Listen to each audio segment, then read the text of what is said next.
कि इतनी बड़ी आबादी होने के बाद भी हमने कोविड के मैनेजमेंट में अभी तक संतोषप्रद कार्य किया है. So what we are trying to tell you here is that in spite of a population of 1.3 billion people, India has been able to manage COVID relatively well.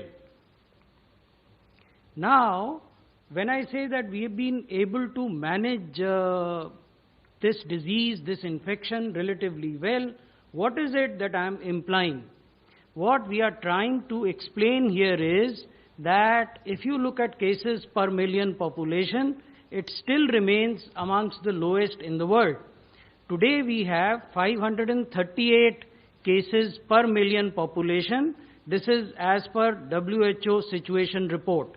And you have figures for other countries also, from Americas, from Europe, and from other parts of the world.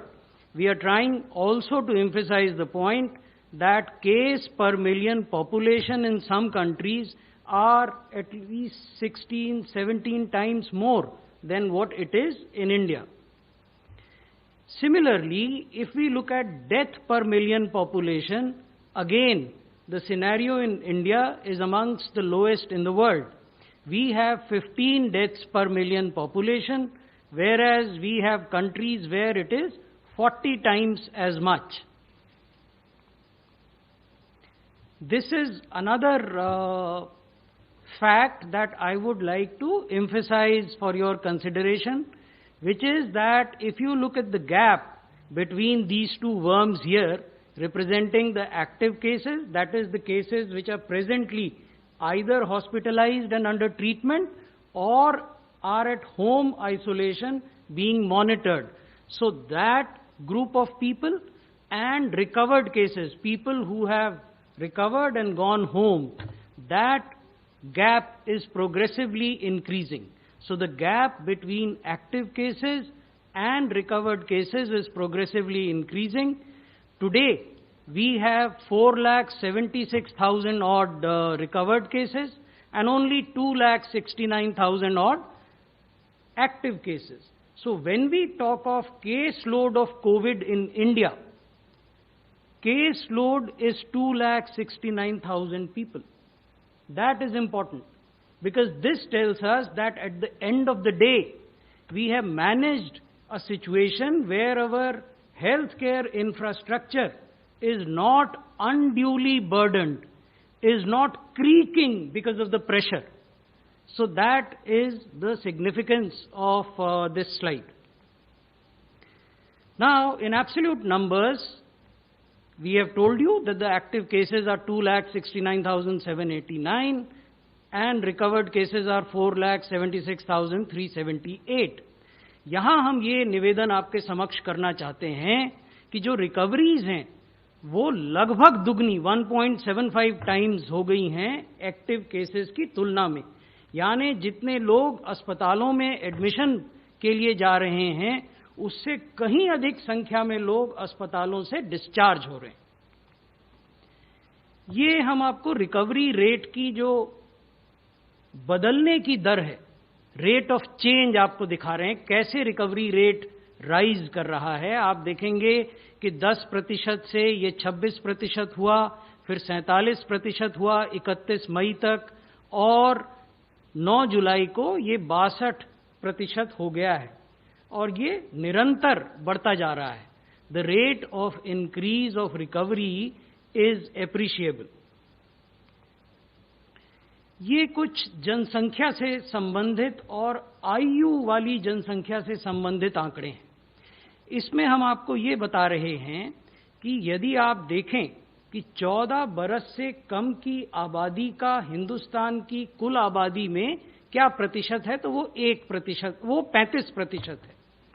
उस 35% आबादी में Covid deaths 1% हुई हैं.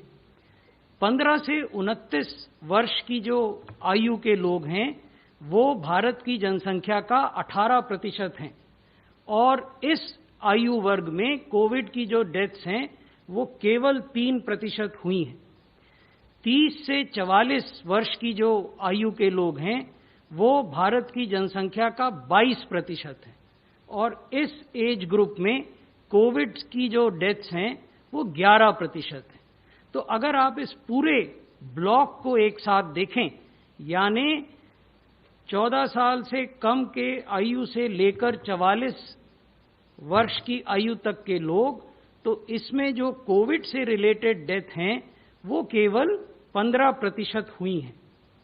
लेकिन साथ ही हमें ये नहीं भूलना चाहिए कि एक हाई रिस्क पॉपुलेशन भी है। ये वो लोग हैं जो 55 वर्ष से ऊपर की 45 वर्ष से ऊपर की आयु के हैं।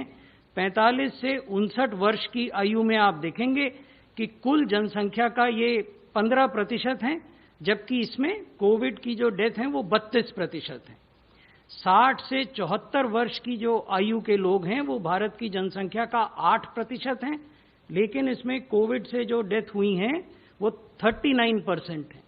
और 75 वर्ष से अधिक आयु के उम्र दराज जो लोग हैं वो कुल आबादी का 2% हैं, लेकिन यहाँ जो कोविड से डेथ हुई हैं वो 14% है। यानी इसका निचोड़ ये है कि भारतवर्ष की 25% आबादी जो 45 वर्ष से लेकर ऊपर की आयु की है, 75 वर्ष से ऊपर तक की, उसमें 85% कोविड रिलेटेड डेथ हुई है।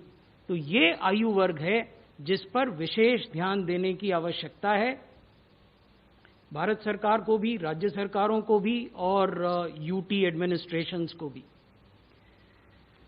इसको हम फिर फर्दर आपको और ग्रैनुलर बेसिस पर ये बता रहे हैं कि people who are between 60 to 74 years of age, they constitute 8% of India's total population.